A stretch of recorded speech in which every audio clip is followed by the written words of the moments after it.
Bona tarda a tots. Benvinguts a la jornada d'innovació i lideratge que ha organitzat l'Editorial Cruïlla.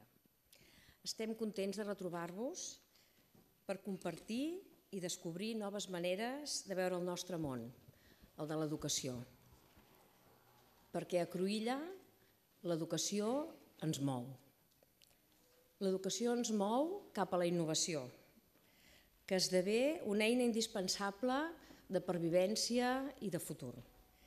I ens mou també cap al canvi, que, com diu Richard Gerber, mai ha de ser ni grandiloqüent ni invasiu, sinó constant, imperceptible, fluid i dinàmic dins de les nostres accions quotidianes. Però aquesta jornada no hagués estat possible sense el recolzament i el suport de la Fundació SM, propietària del grup editorial. Per això vull donar la paraula a Paula De Benito, representant de la Fundació SM, i li vull agrair la confiança que sempre ha demostrat amb Cruïlla. Endavant, Paula. Muchas gracias. Buenas tardes. Quiero compartir con ustedes dos agradecimientos y un deseo. La Fundación Santa María agradece a Cruïlla la oportuna celebración de esta jornada en torno a la innovación y el liderazgo, dos pilares sobre los que se construye una escuela de éxito y una educación de calidad. Nuestro segundo agradecimiento es para Enric Mas-Llorens por invitar a la Fundación SM a compartir con ustedes esta tarde de aprendizaje y experiencias, seguro que muy iluminadoras para todos. Acompañar a los docentes en los procesos y estar próximos a la escuela es la razón de ser de nuestra fundación. Por último, y no por ello menos importante, el deseo. Todos los que formamos parte del proyecto SM deseamos continuar acompañándoles día a día en el bonito proceso educativo de ayudar a menores y jóvenes a ser personas plenas. Sin más, mucho ánimo y moltes gràcies.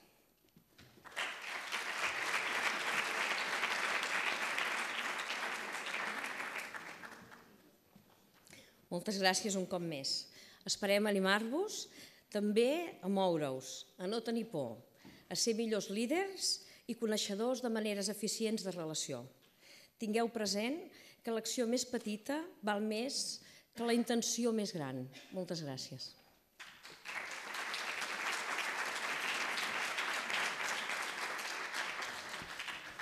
Bona tarda.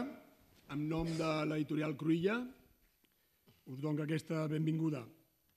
Quan organitzem una jornada d'aquesta mena, mai acabes de tenir clar ni quin dia és bo fer-ho, ni quina hora s'ha de fer, ni de quina manera, perquè ens sentim d'alguna manera insubstituïbles, tots els que som o hem estat directors d'escola o membres d'equips directius. Fins i tot alguns de vosaltres, en el moment d'apuntar-vos a la jornada, vàreu comentar-nos quins horaris que feu. Això és impossible per a una escola. Mireu, ningú no només no som insubstituïbles, sinó que us he d'agrair que hàgiu pogut marxar de l'escola i fins i tot m'agradaria dir-vos que potser aquesta tarda les escoles funcionaran fins i tot una mica millor que altres dies, perquè ningú de nosaltres som insubstituïbles a la nostra escola i a la nostra feina. Em permeto també agafar mig minut abans de presentar-vos les persones que m'acompanyen i les persones que ens han aquesta tarda acompanyar i fer una conversa sobre lideratge i innovació. Agafo un minut també per comentar-vos que l'Editorial Cruïlla vol fer públic, i aprofitem que sigui avui, el seu total suport a la política d'immersió lingüística del nostre país.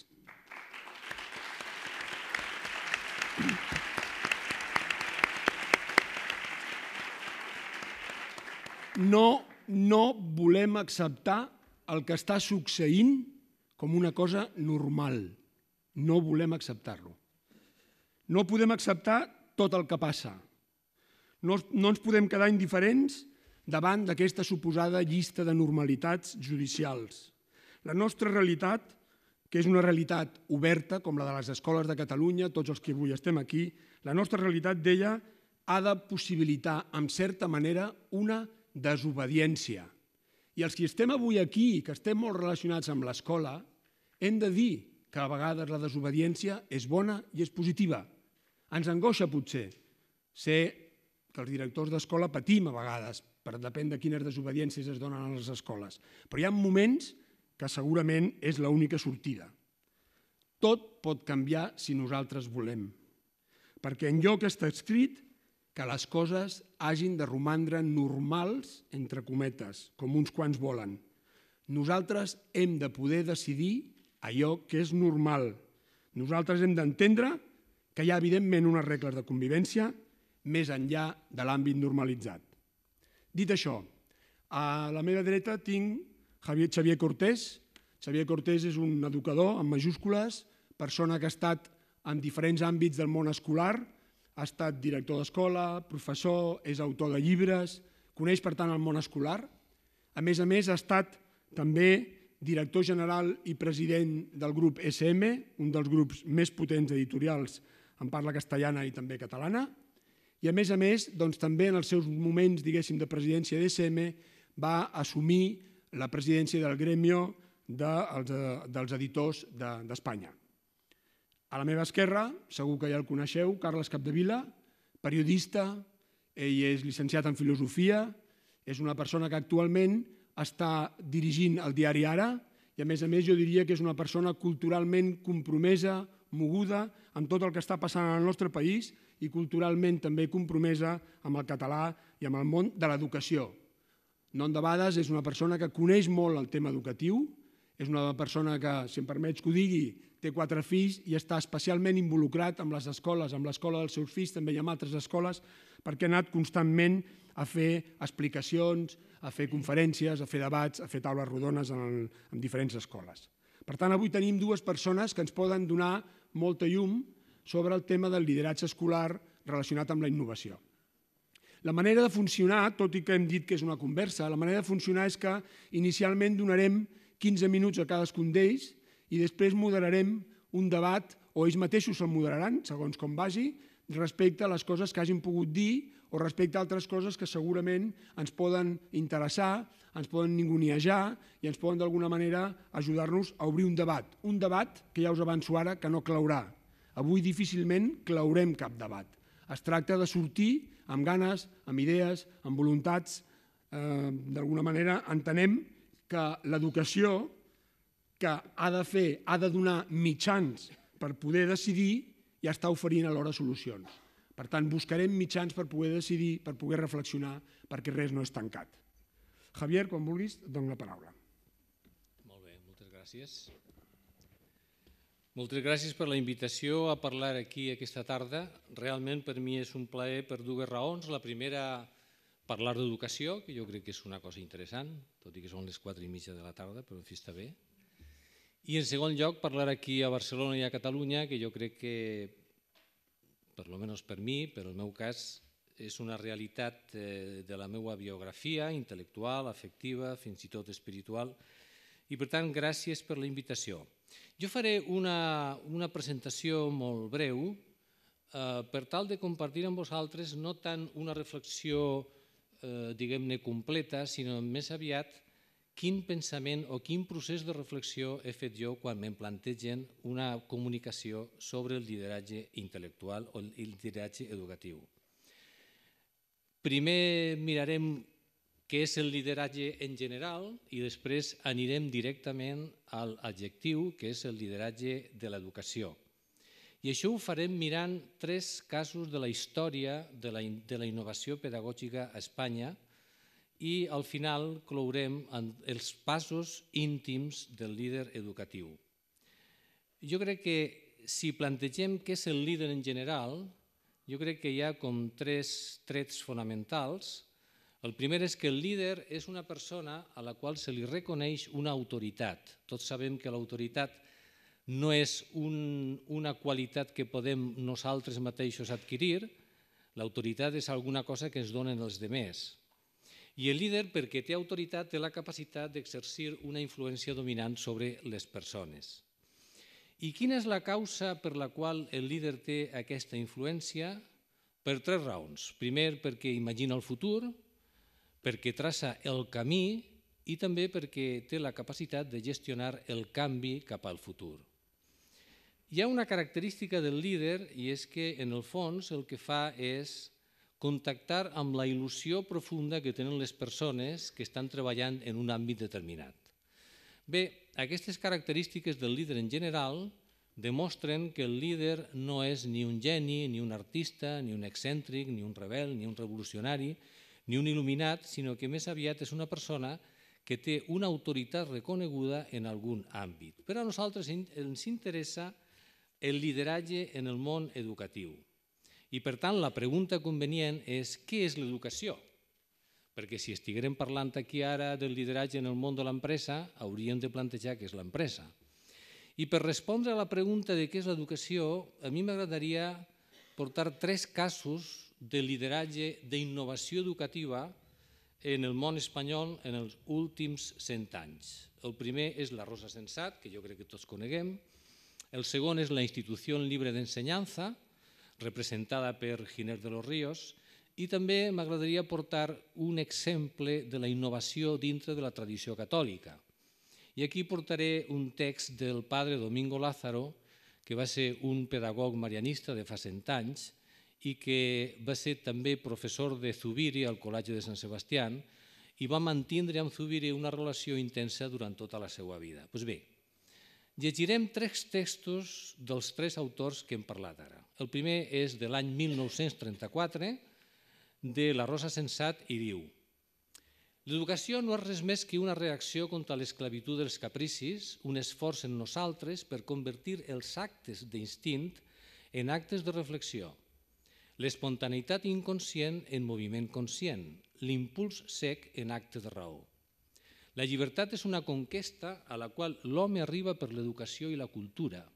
El nen obeeix a una disciplina interna que és l'obediència a aquesta llei i s'emancipa dels seus instints preparant-se el camí de la pròpia llibertat. Què trobem aquí? Aquí trobem l'ideal de la modernitat. La raó, el progrés de l'educació com un procés d'alliberament de l'animalitat, per així parlar-ho, i també un ideal de com la persona en aquest procés d'alliberament arriba a ser una persona íntegra, una persona sencera, una persona completa que té el mando sobre la seva vida. Si mirem ara un text de Francisco Giner de los Ríos, està més o menys en la mateixa línia. Diu: lo que España necesita y debe pedir a la escuela no es precisamente hombres que sepan leer y escribir. Lo que necesita son hombres y formarlos requiere educar el cuerpo tanto como el espíritu y tanto más que el entendimiento, la voluntad. La educación es el arte de formar hombres libres y en ella residiría el verdadero impulso hacia el ideal de la humanidad mediante una transformación y progreso social gradualista, pacífico y armonioso. Què trobem aquí? Tenim un ideal de convivència social, el que Espanya necessita. Tenim un ideal d'home, un home que té cos, espírit, entendiment i voluntat. I tenim també l'ideal de l'educació com un procés d'alliberament per tal d'assolir elements personals més complets i més, diguem-ne, intrínsecs. Curiosament, al darrere del plantejament de Francisco Giner de los Ríos, com sabem, hi ha tota la tradició del krausisme i també hi ha la tradició de la maçoneria. Però aquí hi ha un ideal de món i hi ha un ideal de persona que és el que ens interesa. El text del padre Domingo Lázaro diu: el niño, el adolescente, es una persona con todos los atributos de tal, los derechos y las posibilidades de tal. Y quien dice persona dice pensamiento, voluntad libre, sagrada e inviolable, ante la cual el mismo Dios se detiene en magna reverencia.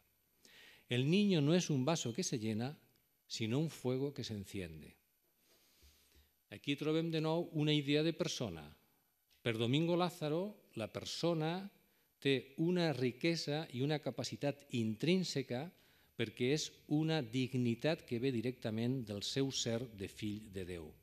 I, per tant, d'aquesta comprensió antropològica vindrà una proposta d'innovació educativa.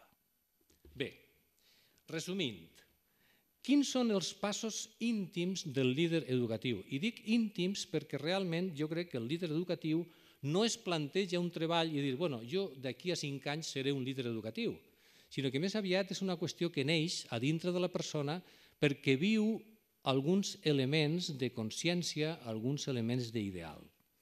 Però jo crec que en el procés del lideratge educatiu hi ha un punt de partida fonamental que és el que hem descrit abans. Tots els líders educatius han tingut una concepció del món i de la persona. Una persona per un món i un món per una persona. I aquest és el punt de partida, des del meu punt de vista, dels autèntics líders educatius. Directament de la comprensió de què és ser persona i de quin és el món que volem, els líders educatius el que tenen és una clara concepció de què és l'educació. Per a què serveix l'educació, quin sentit té, quins són els objectius nuclears, quins són els objectius que persegueix l'educació en una societat de convivència. Aquest seria el segon punt. Posa't aquí. Ja. Després hi ha un tercer pas que per mi és molt important i és que tots els líders educatius proposen una lectura narrativa de la realitat.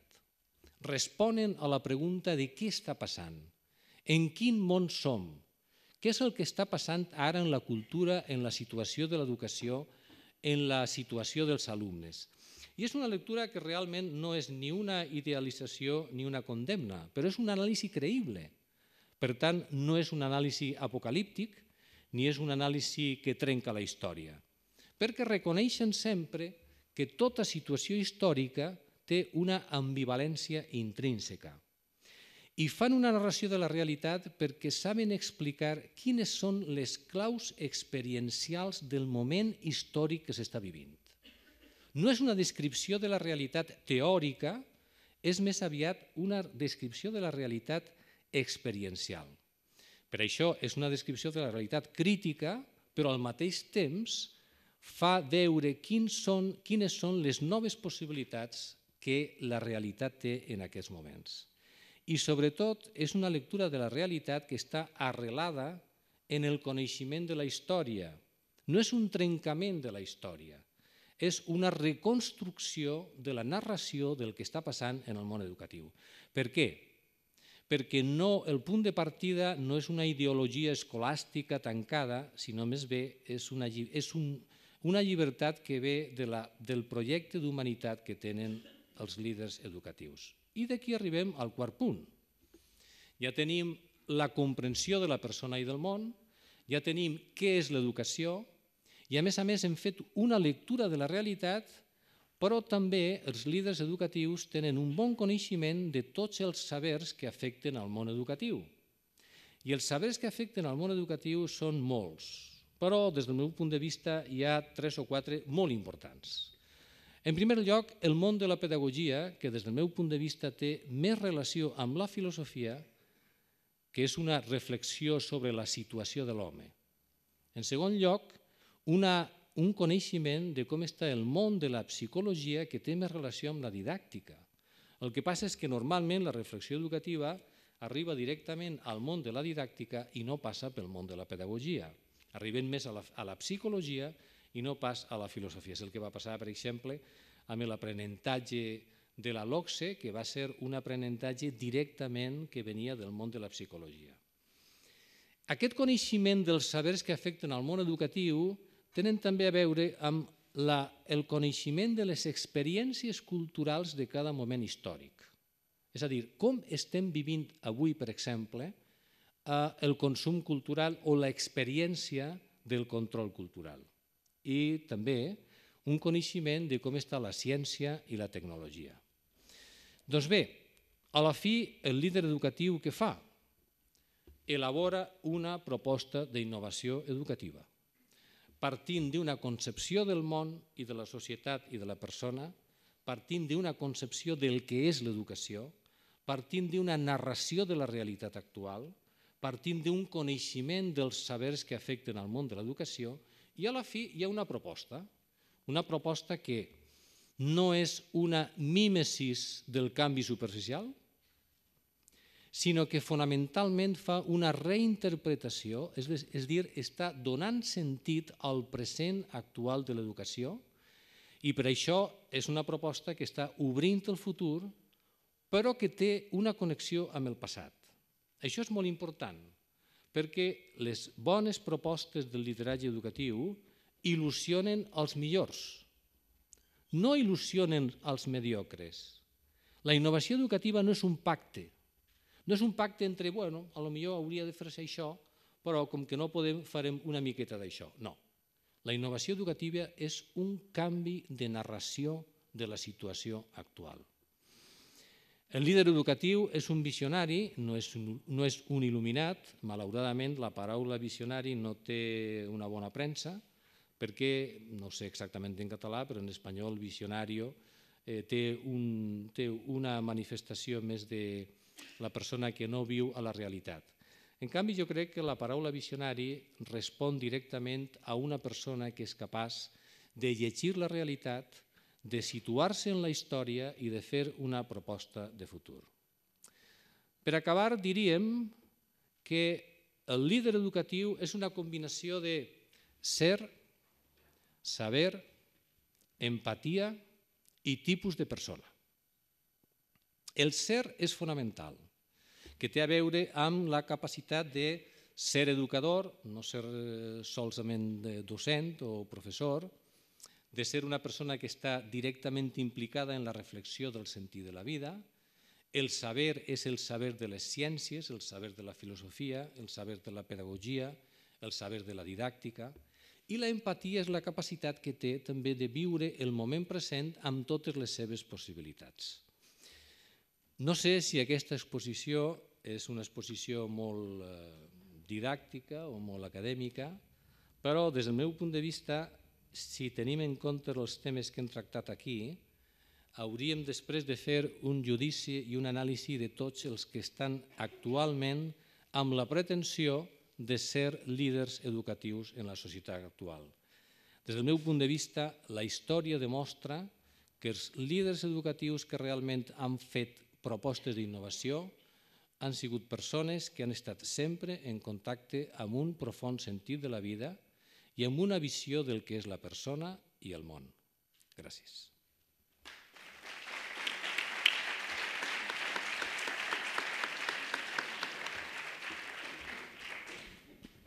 Gràcies, Xavier. Carles, és el teu torn. Moltes gràcies per convidar-me. Em fa molta il·lusió que em deixeu parlar davant de tants mestres o tants directius o tants directors d'escola. Feu respecte, així tots junts, però també feu molt goig, us veu molt atents i molt educats. I també... És veritat, no sé per què fa gràcia, jo us hi veig. I que és cert que disculpeu el meu atreviment, perquè segur que de tots aquí sóc el que hi entén menys, diguem, jo només sóc un pare de 4 fills que conec molts mestres, per això us estimo i us cuido, perquè en tinc molts, i feu molta feina, però vull dir que no és ni molt menys la meva especialitat. Per això sí que em dóna l'atreviment d'explicar-vos coses potser més genèriques que intentaré que us siguin útils. La primera és dir-vos que jo soc una persona molt optimista, per tant tot el que diré m'ho crec, però poseu-hi aquesta reserva, que està dit per una persona molt optimista. Soc tan optimista que a mi, des que ja fa 2 anys vaig entrevistar el Zygmunt Bauman una vegada i em va explicar que estàvem en un interregne, és un senyor que em va dir això que estem vivint ara, aquest canvi tecnològic, la globalització, tot això, no és una cosa que passi, inclús la crisi, no passa cada 10 anys, cada 20 anys, és una cosa que passa cada 400 anys. Estem en un interregne en què el món en el que estem s'està desmuntant i hem d'inventar en directe un nou món i estem exactament a l'interregne. Soc tan optimista que vaig tornar a casa content. Dic que bé, m'ha tocat viure un interregne, diguem, o sigui, vaig estar... Per tant, la primera missatge és us felicito, sou mestres, directors de centres, amb un interregne. Felicitats. Després vaig quedar amb l'Albert Sánchez Pinyol, que és una persona brillant, i em va dir tots aquests que aneu pel món orgullosos que esteu vivint un moment històric de canvis, diu, es nota que, em va dir, sou idiotes, em va dir, és el seu estil, em va dir, es nota que no heu llegit història, perquè els interregnes, els moments històrics, sempre van acompanyats de mort, dolor i destrucció, em va dir, no ell, que és una mica així de la broma també, no? I de cop, per tant, retiro la felicitació i us planyo, us compadeixo, us ha tocat ser directors de centre en un interregne rodejat de mort, dolor i destrucció. Aleshores, jo, feta la balança, vaig dir, ostres, què em crec? Que això és una oportunitat magnífica o que és un terreny de mort, dolor i destrucció? Vaig tenir una intuïció bastant elemental que vaig pensar, suposo que en els interregnes mor molta gent, estem parlant d'una mort d'institucions, de mitjans, de comunicació, del que vulgueu dir, i suposo que els que se'n surten són els optimistes, és a dir, i els que canvien. És a dir, m'imagino, no he viscut altres interregnes, m'ha tocat aquest, però m'imagino que el que no es belluga, el que no entén que està en un interregne o el que es desanima, aquest deu pringar segur.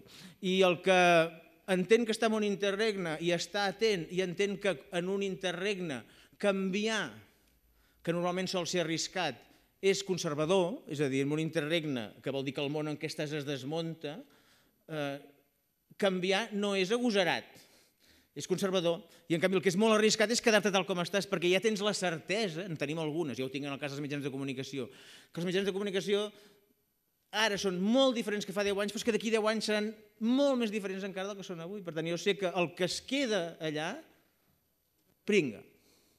I el que es mou, no ho sé, depèn de si l'encerta o no. És a dir, aquesta és la gràcia, dit entre moltes cometes, de l'Interregne. Quan vaig muntar l'Ara, ara fa 4 anys i mig, vaig agafar gent d'altres mitjans, de mitjans que havien tancat, per desgràcia. I els deia, farem això així, i em deien, no, això no es fa així.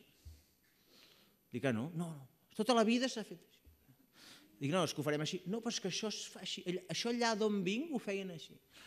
I un dia vaig dir, en una reunió així, dic, com us va allà? I diu, no, vam tancar. Dic, perfecte. Dic, doncs per això no ho farem tal com ho feies tu. És a dir, perquè fixa't que nosaltres estem obrint i tu vas tancar, que són antònims. És a dir, que nosaltres, i per tant li vaig dir, recordo una persona, dic, no sé si ho farem bé. Ara, el que estic clar és que no ens equivocarem com vosaltres, que fèieu això. És a dir, perquè si el món canvia, el que és absurd és que tu no canviïs. Aleshores, per mi, el primer missatge que us volia donar és que ens ha tocat canviar i que canviar està bé.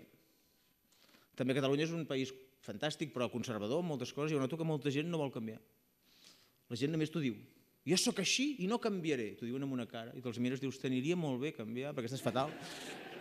Hi ha gent que no té marge d'error. Segur que millora si canvia qualsevol cosa perquè no es pot estar pitjor. I ells no volen canviar.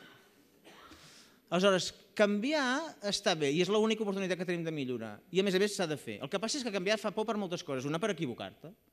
És a dir, torno un moment al meu món. Quan nosaltres vam muntar l'Ara, vam començar a fer promocions de llibres, de CDs, i ens van venir una vegada, ens van dir, per què no veneu ganivets com tothom? I jo vaig reunir-me a mi mateix al lavabo aquella nit a casa i vaig dir, si això funciona, per què no en venem? I vaig parlar amb mi i dic, tu què et dediques? Soc periodista, he muntat un mitjà de comunicació. Però no, vens llibres. Sí, venc llibres perquè un mitjà de comunicació, difon la cultura, o has venut DVDs de Pa Negre? Sí, hem venut DVDs de Pa Negre, perquè Pa Negre és una pel·lícula en català que aspirava a l'Oscar, no sé què. I ara vens llibres de filosofia? Sí, i per què no pots vendre ganivets? I em vaig respondre mateix, perquè jo no he muntat una ferreteria, és a dir, he muntat i vaig deduir, no he muntat un diari, he muntat un mitjà de comunicació i de difusió cultural, que fem coses, fem actes, per tant, tu has d'eixamplar quan canvies, no fas, nosaltres no fem un diari que explica què va passar ahir. De la mateixa manera que vosaltres, ja no, ara en parlarem, ja no expliqueu als nens què han de saber. Perquè jo no els puc fer un diari que expliqui què va passar i perquè ja ho saben. M'han sortit ensenyats els lectors ara, saps? Saps per què ho saben? Entre altres coses perquè els dic jo mateix a la web i al Twitter. Aleshores, clar, és absurd que jo els expliqui què va passar ahir perquè jo ja els he dit. Aleshores, vosaltres, és absurd que els ensenyeu què han de saber, tal com funcionava, perquè això ja ho poden saber per altres vies. Aleshores, hem de canviar, per força. Ara, no ens hem d'equivocar. No ens hem d'equivocar, és a dir que si jo em poso a vendre ganivets, que un altre dia vendré culleres i un altre dia vendré paelles i al cap d'un temps dius, no havies muntat un diari, sí, tinc una ferreteria. És a dir que aleshores vosaltres, si canvieu, us podeu trobar... No era mestre jo. Ara, ningú ha dit que un diari és una cosa que explica què va passar el dia abans. Un diari és un mitjà de comunicació que crea una comunitat, no sé què, per tant, una escola, ningú ha dit que sigui un lloc que reuneix els nens de 25 en 25 i els ensenya una lliçó i els pregunta l'endemà. Això no ho ha dit ningú, jo no ho he dit. Saps? Vull dir que ho ha dit molta gent, però vull dir que jo crec que l'escola, us hauríeu de posar d'acord vosaltres, és un centre que agafa uns nens allà i intenta transformar-los, treure el màxim d'ells mateixos, impulsar el seu coneixement, que es desenvolupin al màxim i que siguin persones autònomes, independents, formades, cultes, felices, que canviïn el món. Si aquest és l'objectiu, es poden fer de moltes maneres, això. No venint ganivets, no venint cassoles, no sé, però no té per què ser d'aquesta manera. I a sobre, per mi aquesta és la part més important, El món ha canviat molt els últims 10 anys, però molt. És a dir, si em demaneu quin és el canvi més bèstia que hi ha hagut, farà 11 anys ara, el 2004 neix Facebook, després neix YouTube, és a dir, entrem en aquest món 2.0, això que n'hi diem ara, no internet, que era un canvi, sinó que entrem en el món connectat, és a dir, que qualsevol persona està connectada al món. Aquest món jo en soc, primer, fan incondicional, per mi és una meravella, és a dir, jo cada matí m'aixeco i dono gràcies d'haver nascut i haver pogut viure el moment de la història en què jo avui puc connectar d'aquí 5 minuts amb qualsevol persona que vulgui del món. Això penso, quina sort que he tingut. És a dir, jo quan tenia 10 anys, hi havia Hostalets, que és un poble molt trist d'Osona, maco però trist, i si jo als 10 anys hagués volgut tocar l'ukelele, per casualitat, no hauria tingut cap opció. Màxim hauria convençut el meu pare que em portés en cotxe a Vic, algú té un ukelele i ningú sabia què era i tot, no? Ara, he fet la prova, vosaltres poseu ara a Google ukelele, encara que no sapigueu com s'escriu, ho podeu posar amb U, amb O, o ukelele, amb Q, amb K, poseu-lo com us doni la gana, perquè Google ja sap que voleu dir ukelele. Poseu ukelele i en 0,06 segons tindreu vídeos tutorials per aprendre l'ukelele, Amazon ofertes de comprar ukeleles, les millors partitures per ukelele, els millors concerts per ukelele, club de fans de l'ukelele, associació... És a dir, que un noi de 10 anys d'Hostalets avui, si s'aixeca al matí i dius m'agradaria tocar l'ukelele, demà pot ser soci de l'Associació Mundial de Fanàtics de l'Ukelele i aquella nit ja pot tenir, si és a Barcelona, el mateix dia, si és a Hostalets, l'endemà tindrà un ukelele a casa portat per Amazon. Aleshores, home, penseu-hi, soc mestre. Ha canviat això, El de 10 anys, potser si jo li podia dir que era un ukelele. Ara, en un segon en sap més que jo d'ukelele. Per tant, què faig? Jo plego? No. Justament amb la capacitat que tenen els alumnes de despistar-se navegant per aquests mons dels ukeleles i altres coses que hi ha a internet, no tots són ukeleles, doncs necessitem més que mai mestres, necessitem més que mai metges, necessitem més que mai periodistes. Ara ens ha passat una cosa terrible, que sap molt greu, ens ha passat, a mi m'ha passat, que els directors de diari ja no tenim el monopoli de decidir què ha de saber la gent i què no, fins fa 10 anys el teníem. El 2004 hi havia un senyor que es deia Aznar, que espero que hagueu oblidat, però que es va inventar que l'atemptat aquell gravíssim havia estat d'ETA, va trucar 4 directors i va sortir publicat. Fins fa 10 anys, amb 4 trucades, podies aguantar 24 hores una vergonya. I això es va desmuntar pels SMS. És a dir, ara és impossible. Ara passen moltes coses, però és impossible. Ara un director de diari, ens posem d'acord 4 directors de diari i diem això que la gent no ho sàpiga, I perfecte, la gent diu, ja ho saben. És més, com que els estem amagant, sospiten més. Els metges, jo quan era petit, a Hostalets la meva mare em portava al metge. El metge era un home que no et mirava gaire, gairebé ni et tocava mai, només deia que tossies, et donava un antibiòtic. No et despullaves mai. I la meva mare me'l donava sempre. Mai va discutir res, el metge. A casa, ara, per donar un antibiòtic als meus fills, hi ha molta feina, ens ha de convèncer molt. Fa poc va venir un pediatre, ens va receptar un antibiòtic i no li vam donar. L'endemà vaig tornar a cridar, era d'urgències, perquè hi va venir i va dir, no vaig venir ahir? Jo dic, sí. Dic, per què vinc? Dic, perquè està igual. I diu, com va l'antibiòtic? Dic, no, és que no li hem donat. I em va dir, què faig jo? I dic, miri, segui. I li vaig explicar l'Interregne, Zygmunt Bauman, dic, és que... Dic, miri, a vostè i a vostè, però també a mi, dic, tingui present això, dic, li ha tocat un moment molt incòmode. Li vaig explicar al doctor Coll, a Hostalets, tothom li feia cas. Dic, a vostè li ha tocat un moment molt incòmode, perquè ser metge, ser pediatre d'urgència, de pares papanates que mirem al Google i tot això, és terrible. Dic, ara, imagini's ser pare. Perquè la meva mare es quedava tan panxa, ho ha dit el doctor. I jo, si dono l'antibiòtic, la meva dona em renya, no sé què, és a dir, que jo estic jugant-me la vida aquí cada dia, al final... I em va dir, què faig? Aquí hi ha el missatge que us volia dir, què faig? I dic, què fem? I dic, miri sol bé. Ahir no ho va fer gaire bé, miri sol més estona. Posi cara de, oh, quina infecció que estic veient, més greu. I si vostè fa això, jo li donaré. Vaig trucar a la meva dona i li vaig dir, ha vingut un altre metge. El d'avui era millor i sí, se li ha de donar antibiòtic. Perquè al final el que volia dir-li és, la gent d'avui, els vostres alumnes, els vostres, no sé què, els lectors de l'Ara, tot, són com sempre, però són una mica més desconfiats. Tenen eines, entren al Google, estan al Twitter, per tant, són els de sempre. El que passa és que, si ets metge, mestre o periodista, avui tu has de currar una mica més. Ets el seu referent, segur, però tu has de currar. És a dir, no ho ets gratis. I com t'ho guanyes? Jo m'ho guanyo quan discuteixen la portada dient, no, mira, l'hem fet per això, m'han dit que no sé què, no, això no és veritat, has de parlar. És a dir, la nostra feina ara de metges, mestres i periodistes, simplificant molt, hem de reconquerir la nostra autoritat cada dia de dues maneres, que són molt fàcils. Fent-ho molt bé, no és tan fàcil, però bé, fent-ho molt bé, i dos, comunicant permanentment que ho estem fent bé. És a dir, el metge no només t'ha de dir antibiòtic, sinó que t'ha de dir antibiòtic perquè fixis que jo l'he mirat i aquí he vist un puntet i això és un signe inequívoc d'infecció. Ja entenc que vostè preferiria donar-li aquestes boletes d'homeopatia i ho respecto, però quan hi ha infecció jo com a metge li he de dir que cal un antibiòtic, és a dir, m'ha de convèncer. Per tant, ha de ser el mateix de sempre, però ara, durant un temps, que jo espero que no es duri tota la vida, però durant uns anys, la societat aquesta discutidora, desconfiada, necessita mestres que siguin bons i que t'ho demostrin. Metges que siguin bons i que t'ho demostren. Periodistes que siguin bons i que t'ho demostren. Porto 10 minutets, m'han dit que en tenia màxim 15 o 20, però intentaré anar ràpid. Segon punt per mi molt important. Com que estem canviant no ens podem confondre. Hi ha una cosa que a mi em preocupa molt, que és que jo que soc fanàtic incondicional de la tecnologia, dels nous canvis, no podem confondre la tecnologia amb la innovació ni la tecnologia amb el nou món. El nou món, que per mi és meravellós, si ho fem bé, no és el món tecnològic, sinó és el món connectat. És molt diferent. El món connectat és una meravella. La tecnologia és normal, depèn. La meva frase preferida de sempre és aquella que diu que quan el savi assenyala la lluna amb el dit, el tonto mira el dit. Sabeu aquesta frase, no? Doncs jo penso que la tecnologia ens està ensenyant la lluna amb el dit, ens està dient, gràcies a això, tu pots saber tot sobre l'ukelele. Això és el món connectat. El món connectat és tu ara pots contactar amb tothom del món de l'ukelele.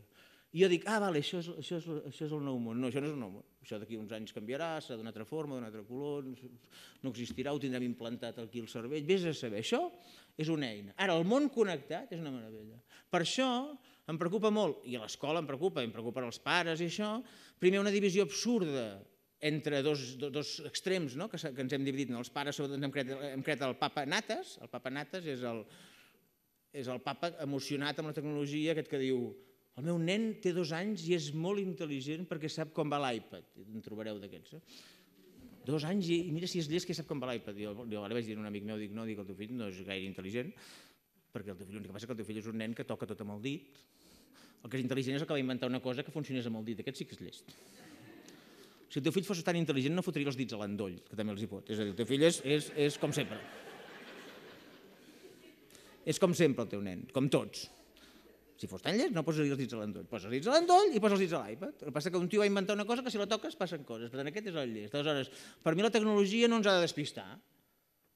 En canvi, sí que és evident, i jo he tingut la sort de conèixer molts projectes innovadors amb escoles, amb instituts, que sí que és diferent, que un dia m'ha explicat un professor de Manresa. Em va dir, mira, nosaltres el que fem és, per explicar els fusos horaris, això, doncs connectem els nens amb el Google aquest en directe, connectem amb el riu Nil i mira quina hora és ara, aquí mira ara és fosc, no sé què diu, és més fàcil, és a dir, tu tens en una aula la capacitat de dir, en lloc d'explicar els horaris com sempre, tu pots treure-los i voleu mirar ara a Nova York com està? I diu, mira, és fosc, saps? I això potser li crida més l'atenció als nens, tenim l'accés al món connectat. Ara, tant és si això ho fem amb un iPad, amb una tablet, amb un Android, ho fem, no sé, on ho fem amb una aula, això és poc important, no ens podem despistar amb això, no podem pensar que innovem perquè estem fent servir aquest aparell. En canvi, jo crec que innovar és evident que si tu em dius ara, quina feina, quin encàrrec té l'escola, jo espero, que feu amb els meus fills, home, sí que els hem de preparar pel món connectat, és a dir, sí que els nostres fills seran aprenents permanents, sempre hauran de reciclar-se, sempre això ja es veu, jo encara ho estic fent, tots estudiem, sí que hauran de ser unes persones amb habilitat per navegar, per tot, sí que hauran de ser unes persones que no es deixin enganyar, que no les espiïn, que no els prenguin les dades, per tant, moure's en el món connectat, és a dir, si a l'escola una època us va tocar tenir guàrdies urbans allà que ensenyen a la gent que el semàfor és verd o vermell i és perquè els nens no els matessin, diguem, doncs ara us tocarà explicar-los que l'Obama t'espia, que si penges fotos a Facebook quan te'n vas de juerga potser un dia no trobaràs feina perquè la gent ho veu, és a dir, que això, de forma natural, d'alguna manera l'escola els hi ha d'explicar. O sigui, no només teniu l'oportunitat de disfrutar del món connectat, sinó que ens els deixàveu en els semàfors i els havíeu d'explicar que si era verd passessin i si era vermell no, i ara els heu d'explicar, els deixeu en un món fantàstic d'ukeleles, però que també hi ha altres coses. Per tant, per mi, de forma natural, adaptar-te a aquest canvi ho hem de fer. En tot cas, el que era més important del que us volia dir és que entenguem que aquest canvi que hem de fer no és el canvi de cada 10 anys hem de canviar, ara toca, no sé què, ara es porta això, ara es porta això altre. No, és molt més profund. És molt més profund. No havia passat mai a la vida. És a dir, tot el món que havíem conegut fins fa 10 anys, mai a la vida el monopoli de la informació era tan distribuït. Mai.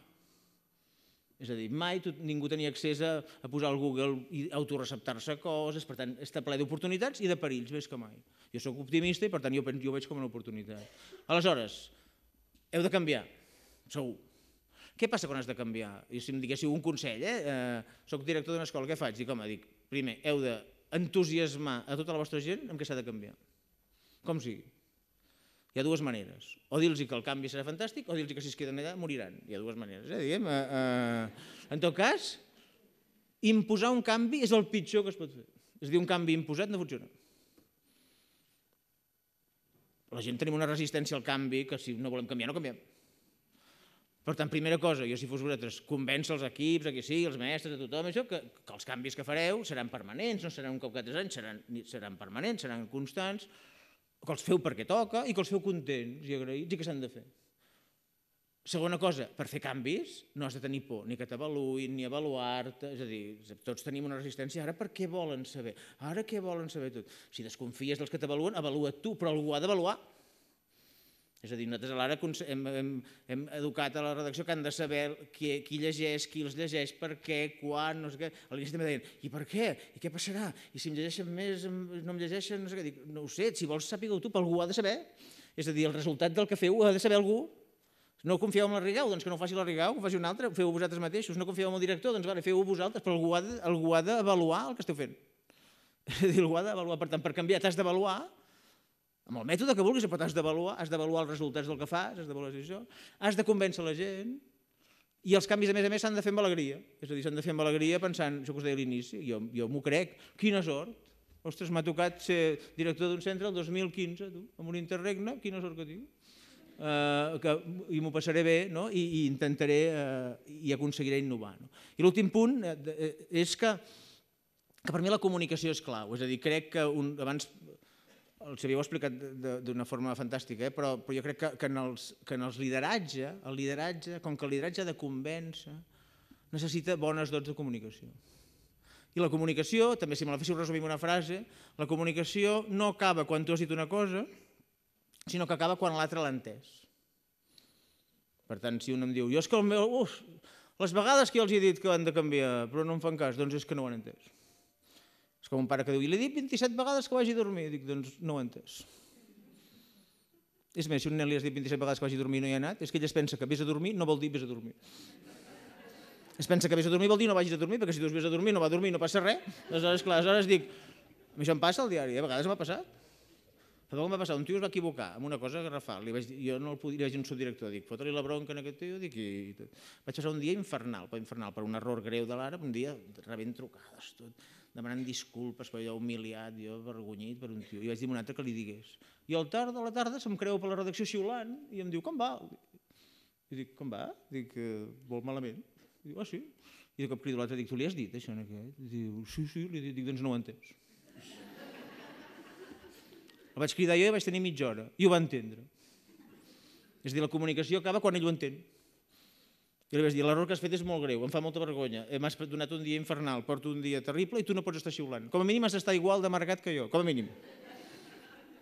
Jo crec que més, perquè l'error és teu. Però va, accepto igual. Va començar a dir això, no, tots ens equivoquem. Dic, sí, però tu no. És que hi ha un punt que dius, això que li digui a la seva dona, el seu pare, tothom, els amics, però a la feina no estem per relativitzar l'error, estem per intentar evitar-lo. Aleshores, quan tu t'equivoques, et sap molt greu. Aleshores, la comunicació, si tu dius, jo els he dit, doncs és que no els hem dit bé. És a dir, vosaltres haureu comunicat la necessitat d'innovar, el convenciment, totes aquestes coses que teniu aquí, jo els tinc aquí encara, totes les capacitats de lideratge, quan us entenguin. I com es fa per comunicar? Doncs fer que t'entenguin. Si a una persona no li costa una mica més, has de dir més vegades. Hi ha gent que l'estimules, hi ha gent que l'espantes. Hi ha gent que l'animes, hi ha gent que li has de fer veure d'altres maneres, no? Però és important. I fa poc vaig assistir a unes jornades com aquestes d'una ONG i que la pregunta era, hem de canviar? Ells, els de l'ONG. i a la porta està ple de cartells. Canviarem el món, canviarem el món. I el tema era si ells havien de canviar. És començar la primera intervenció i dic que em sorprèn molt que vulgueu canviar el món i tinc dubtes, però sí, el món el canviarem, però nosaltres hem de canviar o estem bé? Així dic, home, el tema era important, perquè les ONGs tenen molts problemes, de dificultats, de subvencions, de no sé què, la barrera tercer món, quart món, la pobresa, i vaig dir, home, quan vau començar fa 40 anys, com anava el món? I ara va així, home, clar que heu de canviar. Aleshores tu em dius, l'escola ha de canviar, hi ha gent que diu, home, l'escola tampoc ha de canviar tant, diu, home, si ha canviat tot el món i vosaltres sou els que transformeu el món, imagina si no heu de canviar. És a dir, que per mi, jo si fos un de vosaltres intentaria que el debat sobre si hem de canviar o no durés 10 segons. Debat, hem de canviar? Sí, vale, següent pas. Vull dir, el següent pas és com, qui ho porta, cap a on, saps com ho fem, no? I ja està, i l'últim punt és que per mi és molt important, és que el relat que us feu vosaltres mateixos sobre la vostra feina, sobre l'interregne, sobre el que vulgueu, sigui positiu, o sigui, que us digueu coses maques a vosaltres mateixos, que us aixequeu al matí, perquè jo trobo que, jo noto en el col·lectiu vostre, que jo admiro i a més li tinc molt apreci i a més us necessito, noto a vegades un desànim d'això, de la situació, de les retallades, de que sobre ara hem d'innovar i tot, i a vegades em preocupa més el desànim que les dificultats, no? És a dir, si has de remar amb una barqueta, plou i tot això, em preocupa més que la gent digui que ja no sabem on anem. Per això estic molt d'acord, ja sí que acabo, amb el Xavier quan deia has de donar visió, o sigui, un líder ha de dir anem cap allà, això anirà bé, és fotut, haurem de remar molt, però jo sé on vaig, anem cap allà i anem-hi contents. Per tant, us recomano que us digueu coses boniques. És a dir, jo ara, quan me'n torni al diari, em diran d'on vinc i puc fer dues coses. Puc dir, no ho sé ben bé, una cosa de Cruïlla, SM, que em va enredar el Mas Llorenç, que els hi dic 4 coses, i mira això, i això seria una versió real del que ha passat, però jo em deprimiria, no? I en canvi, a mi em diuen, què ha passat? Dic, ostres, tu saps que Cruïlla SM ha muntat una jornada de lideratge, d'innovació educativa, i al costat del Xavier Cortés m'han convidat a mi, i he estat parlant més del que em tocava i tot, i la gent... I la gent m'ha escoltat, no? Vull dir que jo em diré això a mi mateix per animar-me a mi, potser no és veritat, però per tant, feu-vos, digueu-vos coses boniques. Ja estic, gràcies.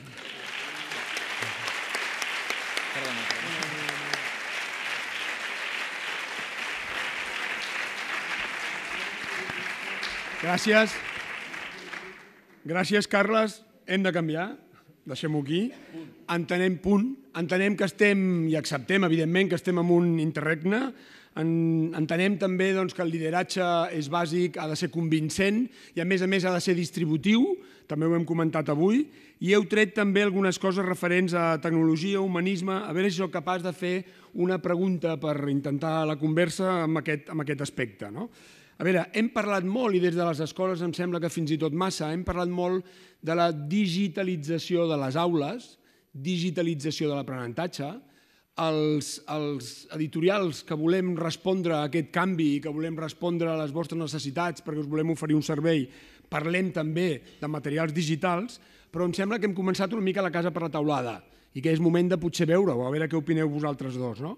Perquè en el fons el que hauríem de fer d'alguna manera és pedagogitzar o didactitzar la tecnologia i, per tant, lo digital.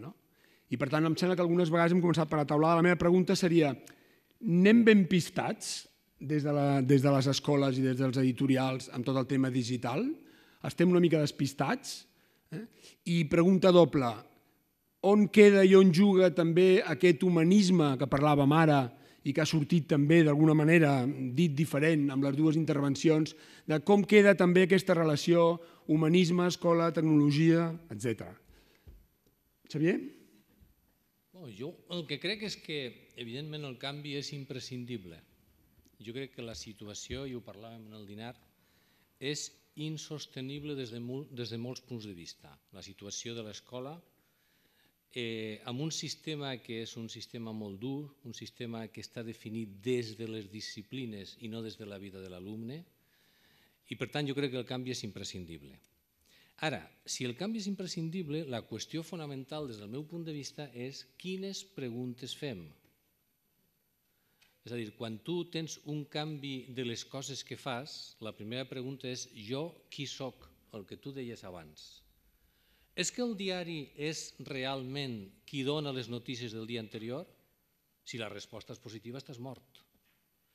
Per tant, la pregunta important és, amb tota la novetat del món digital, que en el meu cas, i estic absolutament d'acord amb el Carles, no és la tecnologia, sinó la connexió de la xarxa. La novetat no és la tecnologia, la novetat és la xarxa. Quin és el paper del professor i de l'escola? Perquè si el paper del professor i de l'escola està lligat directament a que hi ha una hora de matemàtiques, una hora de física, una hora de biologia, i a més hi ha un llibre de text i tal, estem morts. Per tant, la pregunta és quin és el paper del professor, que sempre ha estat el mateix paper, sempre. El bon professor sempre ha fet la mateixa cosa, és la selecció de la informació més convenient, un itinerari d'aprenentatge de l'alumne, un nivell de motivació i després l'avaluació. Realment els continguts i el coneixement i l'aprenentatge arriben al fons realment al servei de l'alumne. Per tant, si aquesta és la pregunta, la resposta ha de mirar el saber tecnològic i veure quines possibilitats dona, però perquè el paper del professor sempre ha estat el mateix paper.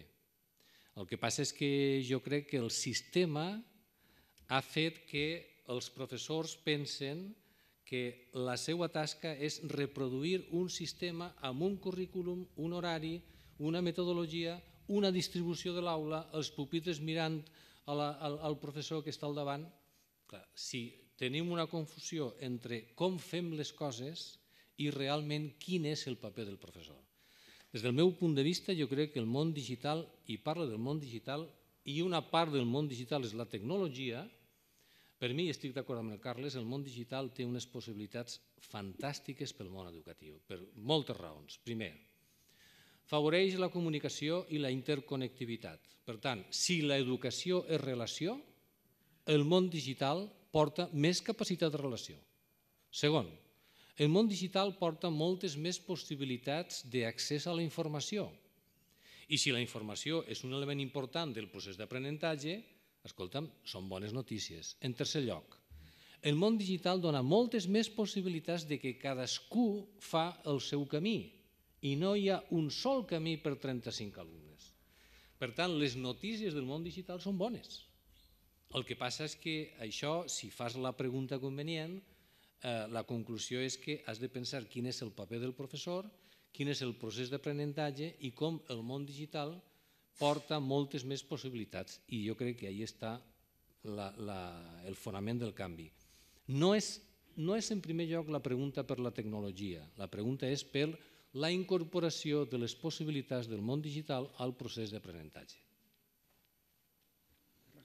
Jo abans ho deia, per mi hi ha un concepte que a mi m'agrada molt, que és aquest de formar aprenents permanents, és a dir, entendre que l'escola no és vens fins a tals anys i has de sortir sabent tot això, sinó que vens aquí i has de, sobretot, aprendre a aprendre, és a dir, has d'aprendre, que és molt difícil, és a dir, per tant, jo crec que l'escola haurà de treballar més que mai, les actituds, la capacitat de concentració, és a dir, jo crec que haurem de treballar més que mai, és a dir, crec que l'escola ha d'estar connectada i ha de saber desconnectar molt, també, és a dir, que no ha d'entrar amb la bogeria que tot estiguem connectats sempre, haurà d'educar també en aprendre a desconnectar, en aprendre a badar, és a dir, en altres coses, no? Perquè ha d'equilibrar aquesta part, no?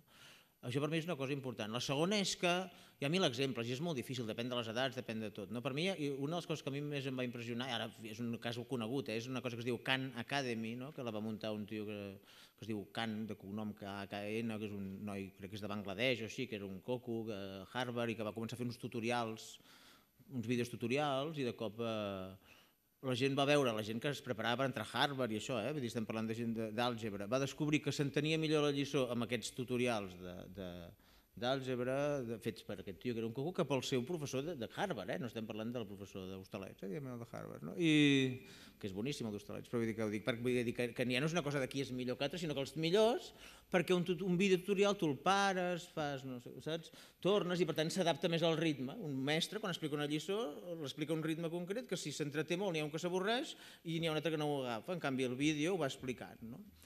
A partir d'això hi ha una cosa molt simple. Jo vaig llegir la revista Time, a vegades ho he proposat amb mestres, n'hi ha que s'enfaden, un dia em va dir, no, tens cap raó. Jo ho vaig llegir i jo us ho deia.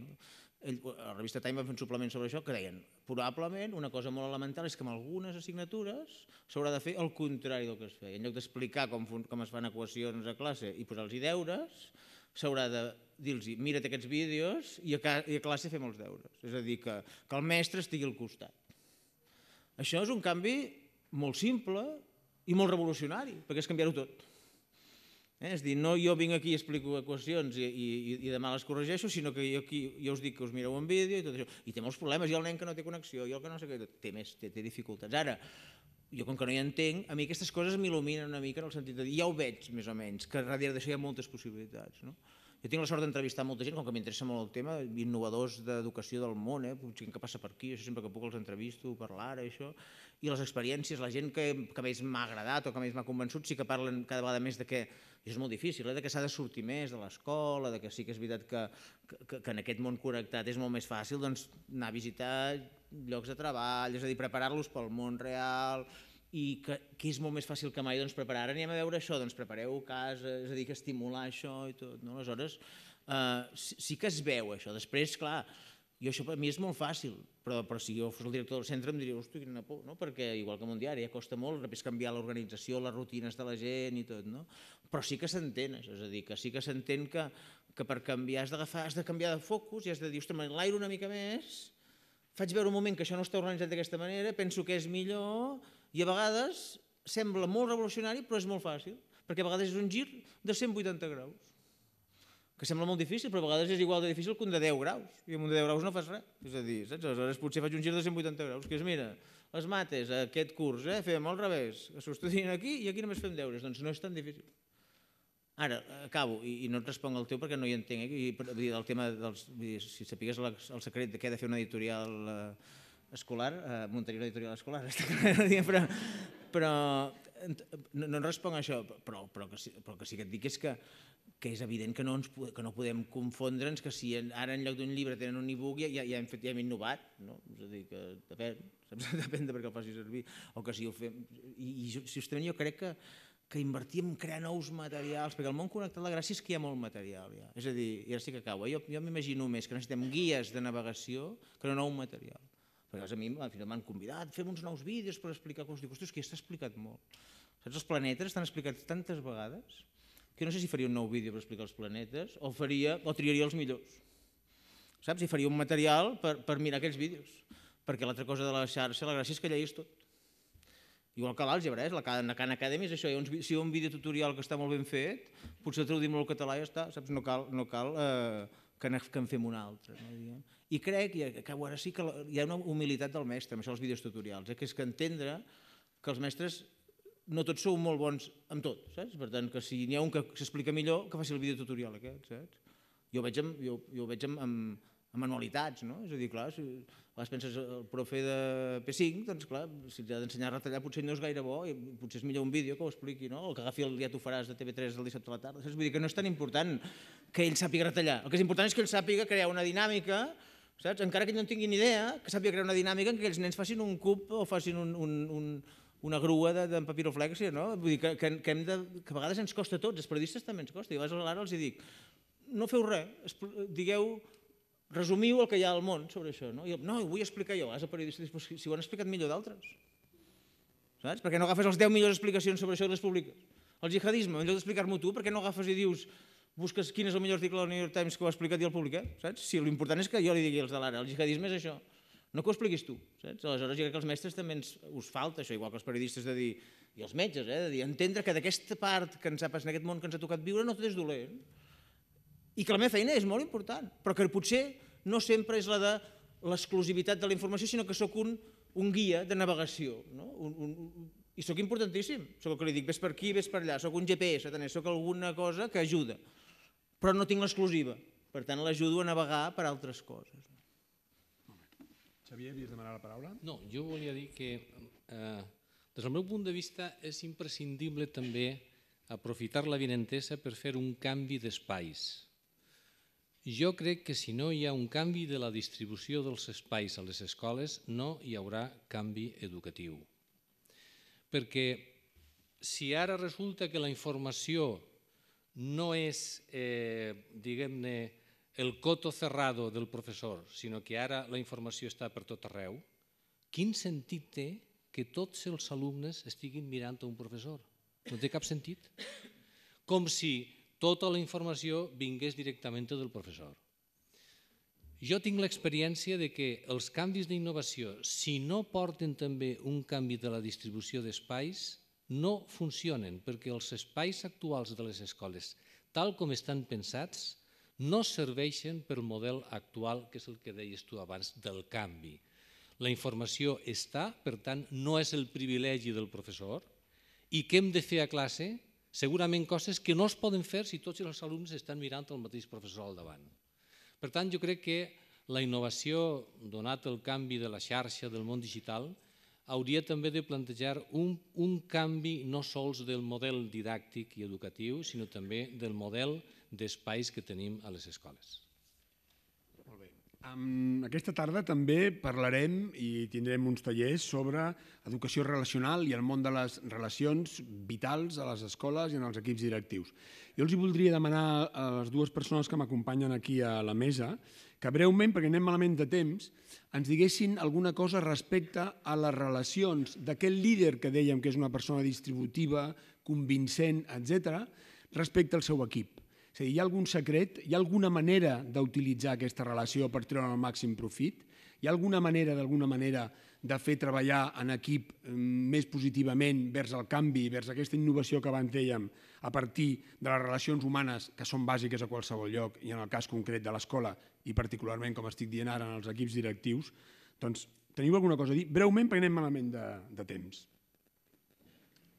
Jo soc molt partidari de l'acció i no del debat, no? És a dir, jo penso que si vols fer participar la gent, que sigui de veritat, és a dir, saps? Perquè el lideratge distributiu no és fer més reunions, saps? És a dir, és distribuir, diguem. Si vols ser un líder distributiu, distribueix, dona responsabilitats als altres, dona'ls-hi, i et menges el que facin els altres, perquè ho has distribuït, saps? Que jo crec que com és la nova política no són noves paraules, és fer-ho diferent, no? Doncs jo crec que el nou lideratge és liderar diferent, perquè moltes vegades es confon, farem més reunions, farem que tothom s'ho senti seu, no que s'ho senti seu, sinó que ho sigui. Saps? Jo crec que sí que hi hagi veritat. Segona elecció, mira, vaig estar fa poc a Amazon, no és que m'agradi molt aquestes grans estructures empresarials, però tenen una cosa molt pràctica, que és que cada matí a les 8 als magatzems d'Amazon a Madrid tenen una pissarra molt gran, es reuneixen tots, i tothom apunta una cosa que milloraria, tothom.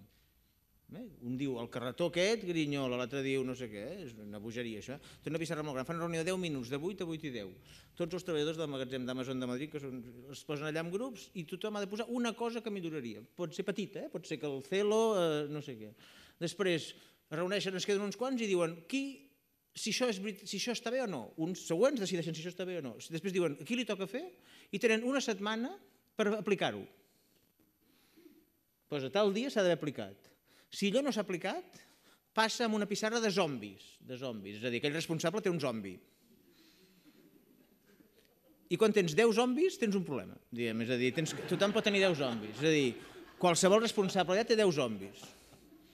I l'11è ja no, ja et crida algú, deu cridar aquell senyor Albesos o algú, i et diu, escolti, marxi. És a dir, que aleshores, què passa? Que m'ho explicaven ells, diu, no, va bé perquè tu vas dient sí, però allò que passa aquella setmana que sí, has entès que el carretó aquell grinyola i s'ha de cridar el tio que hi posa oli, però mira, pel que sigui, com que anem tan enfeinats, però hi ha un moment que com que has de resoldre els zombis, perquè si no pringues, no? Aleshores, a mi em va semblar molt bé, ho hem començat a fer l'ara, de dir coses pràctiques, que la gent diu, no va bé això, altre, l'altre diu, sí, ja ho estem mirant, no sé què, doncs no, tu li dius, tu tens 5 zombis, jo no sé si m'he posat 5, perquè 10 ho trobo molt, però, és a dir, que em passava, els portàtils no van bé, ara tenim campanya, el 3G no va bé, el de tecnologia diu sí que va bé, no sé què, al final diu, bueno, provem-ho, no, és veritat, no va bé, però ja ho arreglarem, dic, dona, tens una setmana. Saps? Però l'acció, jo trobo que l'acció, crec que estem fent tots molt, si jo primer vull, fot un rotllo, molt discurs sobre el lideratge, molt discurs sobre el canvi, tot, i que el canvi s'ha de fer fent-lo, saps? Vull dir que si tu vols distribuir lideratge, dona responsabilitats a tothom i dona-los-hi de veritat. I que puguin decidir, i que si no va bé, pringuin, saps? Però vull dir que, perquè això és la responsabilitat, tinc la sort de decidir-ho jo, i si no va bé, pringo jo, saps? Vull dir que això és la responsabilitat. Sí, potser les meves paraules no són políticament correctes, però jo crec que és imprescindible trencar una dinàmica que de vegades tenim a l'escola, que és la dinàmica de ho parlem tot i fins que no hi ha un acord i hem parlat durant hores no fem res. és una dinàmica perversa en totes les organitzacions, però més encara en el món de l'escola, perquè el món de l'escola intrínsecament, com està ara plantejat, és individualista. El sistema intrínsecament és individualista. És a dir, tu pots ser professor amb èxit sense cap contacte amb els altres. Sí o no? És possible. Per tant, el sistema té una condició intrínseca d'individualitat. Per tant, no reunions per a parlar, a veure si hi ha acord del canvi i anirem per aquí i per allà. Des del meu punt de vista, la clau és nous projectes amb sentit, no molt grans i que tinguin capacitat d'èxit. Començar a treballar en nous projectes de transformació molt petits i amb possibilitats d'èxit, amb sentit. No és una qüestió que arriba el director i diu bueno, doncs escolta, és que no he dormit bé i ara farem tots un projecte de no sé què. Per mi el canvi és caminar i treballar junts. I després ja reflexionarem com hem treballat, quines possibilitats tenim de millorar el treball, però no fem grans discursos ni grans plantejaments, ni una consulta i després passarem a un projecte i ho explicarem al mes de juny i ja ho posarem en marxa perquè això esgota molt la capacitat de motivació. Moltes gràcies. Doncs més acció i menys debat, potser amb algunes coses, acció per anar. És l'hora que puguem passar marxant de la sala cap a la dreta, hi ha un lloc per poder fer el cafè amb deteniment. Malgrat anem una mica justos de temps, jo el que us diria és que a les 6 puntualment intentem estar cadascú de nosaltres a les aules que ens correspon pel nostre taller. Hi ha 7:15 aquí. Agraeixo al Xavier i al Carles les seves intervencions. Moltes gràcies.